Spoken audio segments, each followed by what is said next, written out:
Welcome to SOCK Creation channel. Please subscribe, press the bell icon.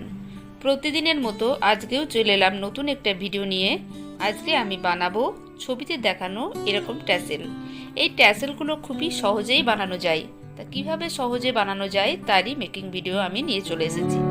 এই ট্যাসেলগুলো বানানোর জন্য লাগবে ডলি সুতো। আমি রেড কালারের ডলি সুতো নিয়েছি। ভিডিওতে দেখানোর সুবিধার জন্য আমি ডলি সুতোটাকে 4টি ভাগে ভাগ করে নিয়ে ডবল ভাঁজে পাকিয়ে নিয়েছি, কিন্তু আমার সুবিধার্থে আমি পুরো ডলি সুতোটাকেই ডবল ভাঁজে ভাঁজ করে পুরোটা পাকিয়ে নিই। সুতোটা পাকানো হয়ে গেলে একটা গিট করে নিতে হবে। এই গিট থেকে আস্তে আস্তে ছাড়লেই দড়িটা পাকিয়ে যাবে। দুটো দড়ি আমি পাকিয়েছি।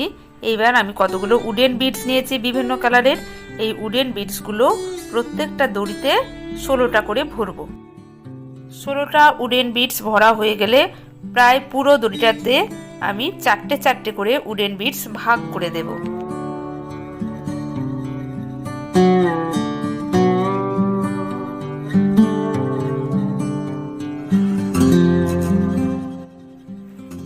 এইবার পুরো দড়িটাকে আমি ডবল ভাঁজ করে নেব।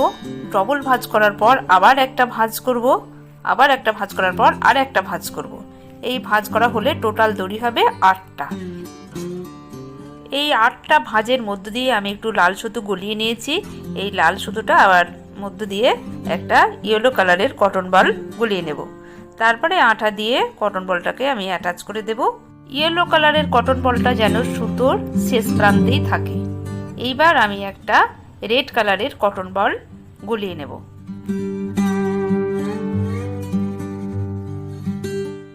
এবার আমি রেড কালারের ট্যাসেল নিয়েছি। এই রেড কালারের সুতো দুটো এবার এই ট্যাসেলের ছিদ্রের মধ্যে আমি গলিয়ে নেব। তারপরে দুটো গিট করে নেব যাতে রেড কালারের কটন বলটা ট্যাসেলের সরু জায়গাটাতেই অ্যাটাচ থাকে এবং যাতে সুন্দর একটা ফিনিশিং আসে। গিট করার পর সুতো দুটো কেটে দিয়ে আমি একটু আঠা দিয়ে আটকে নেব।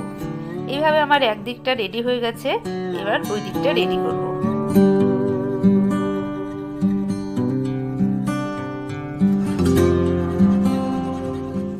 চারটে চারটে করে যে উডেন বেডসগুলো আমি ভরেছিলাম সেইগুলো আমি হাতের সাহায্যে একটা একটা করে ছড়িয়ে ছিটিয়ে নেব।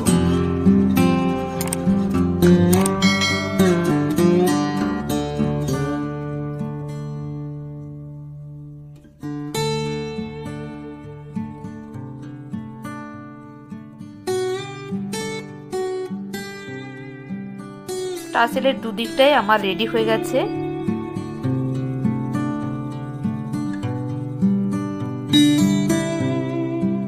এই ট্যাসেলগুলোতে পেন্ডেন্ট কিভাবে লাগাতে হয় তাও কিন্তু আমি ভিডিওতে দেখিয়েছি। ভিডিওটা ভালো লাগলে অবশ্যই সাবস্ক্রাইব করবেন, পাশে থাকা বেল আইকনটা প্রেস করে দেবেন।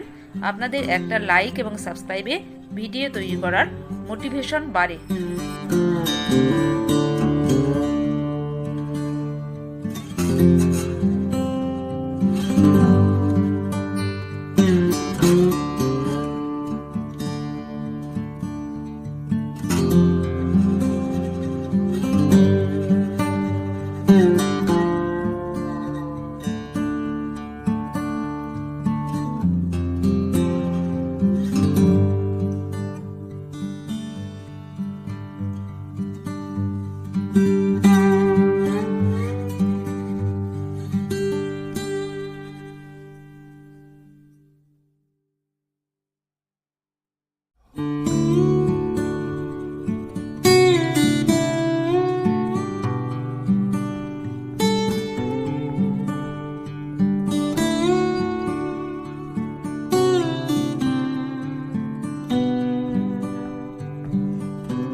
Thanks for watching. দেখা হচ্ছে পরের ভিডিওতে।